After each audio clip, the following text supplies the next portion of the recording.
Hey everybody, knives are shipping out and I know a lot of you are excited to get them and play with them. I just wanted to do this video to do a very detailed look at how to change the blade and some things to watch out for. So here's a real simple how to change the blade.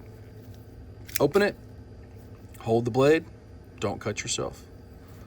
Pull this back and then let go of the blade and it should slide right off. The mechanism that's going on there is when you hold the blade and prevent it from coming out or going back in, and you pull this back to the retract position, there's some geometry here that's pushing on this pin right here. This pin is actually going down and it's recessing, which allows this to come off. So you got your lid off and you want to change your blade. It's imperative that you hold the carriage. The carriage is this red part that carries the blade. The carriage is not held in by anything other than just the construction of the knife. Doesn't have its own set of rails or something that keeps it in. So if you pull on the blade, if you're leaning that blade, you can see that carriage is moving. If you bend it too far out of whack, it will come out and little pieces will go everywhere. So hold the blade down, hold the carriage down with your thumb, and you change the blade. The blade is held on pretty snugly with magnets, helps get it into position. So just make sure that when you're changing the blade, you hold the carriage down. So change your blade, put it back together, and that's it. That's a blade change. Now, let's say you had your knife shipped with no blades. That was one of the options. So let's take the blade out. Or let's say you forgot to put your blade in, or you broke a blade off at the edge, and how do you open this unit back up if there's no blade to hold on to?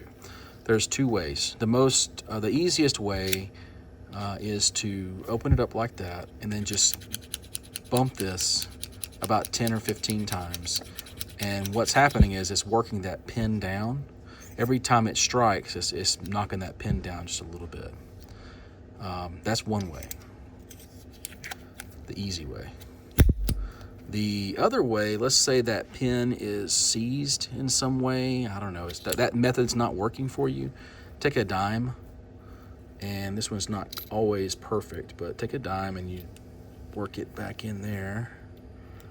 Have to at least get it to close around the dime. It will fit. Okay, there's the dime's in there, so when I pull this back, the carriage is going to try to go back, but it's not going to be able to because the dime is preventing it. So you just heard that false release.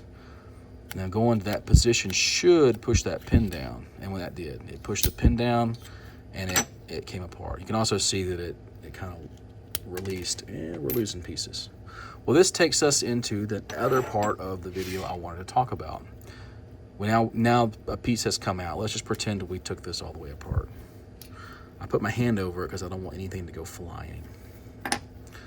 So there's a main spring, little spring, and a pin. So there's the pieces. You get your carriage, little spring, main spring, pin, key, base. All right, so you've gotten to this point. Oh no, I don't know what to do. It's very difficult to explain in an instruction manual, so I'm just going to show you. Put your little spring in the hole. It will fall out if you're not careful. Take your main spring. You want to attach it. The main spring attaches to these little pins. You can see it's kind of proud, little pin. I'm going to hook that onto that pin, and you have to hold it with your fingers. So it's on that pin.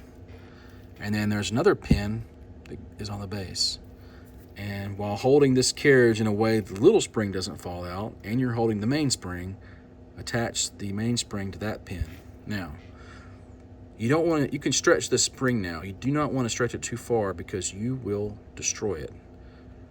What you want to do is stretch it just far enough so you can pivot the carriage into position and get it in. Now it is in position. You also want to make sure that you do not let that little spring fall out. If it falls out, you got to start over. So what I'm going to do now is I'm going to take that, it's kind of hard to do. I'm going to take the key and I'm going to slide it down onto that spring. And I'm holding the whole thing forward right now while that key is in position. It's hard to get into position, but I'll use the blade sometimes just to help me lever the key into position. Now, that is what it should look like after you've got that key into position. Last is your little pin that goes in there, and you've reassembled the knife. Let's test it. I'll tell you what to look for. Does it close? Does it do a slow close? Pull it back as slow as possible. Does it still go back? Yep. If it had not done that, the number one thing that I'll tell you to do is to take that key back out and flip it over. Sometimes those key geometry can be a little off, and flipping it seems to work most of the time. So that was how you change a blade, how to open it in a couple of different ways, and how to reassemble it if it comes apart on you. Now, we will sell parts kits that include all the little pieces that I showed you minus the carriage. It won't come with a carriage, but it will come with the pin, the main spring, the small spring, and the key. Those will be available should you need it. Now, lubrication. The aluminum ones, we ship them with a break-in lubrication. They shouldn't need much more than that. Now, if it gets dirty or nasty, or I had one where I cut open a popsicle and it got some sugar down in there, and the thing, you would have thought I dropped it in sand or something. It would not function. I had to take it all the way apart, clean everything, get all that sugar out of there, and it works perfect after that. So, lubrication. So we suggest mineral oil or KPL original. We ship all of them with KPL original, and what you want to do is just put a tiny amount just on the key, on the inside of the rails there, both sides, and you want to put a little bit back here for the carriage, just to ride on, and a little bit on top, on these top rails. That's really all you need. It doesn't take a lot. Let's see how that does. So the aluminum was pre-lubricated. They should be fine for a long time. Only lubricate if you need it. And if you know you need it if it's getting hard to actuate, it doesn't feel smooth anymore, that's when you should probably put a little lubrication, maybe clean some debris out of it. That's for the aluminum. One special note about the brass is we do not lubricate the brass. We find it works better without lubrication. The brass is self-lubricating, so it's very smooth. I'll show you what to do. Sometimes the brass will feel a little gummy, and what happens is a bit of an oxide layer will work its way or work up on this rail here. You can see it's a little bit kind of discolored around there. Now, some of that's just from natural polishing and wear. I ain't breaking in, but if you'll just rub that with a little bit of just a dry, clean cloth, microfiber works really good. Just keep that clean and dry, and that seems to solve any kind of stickiness that the brass has.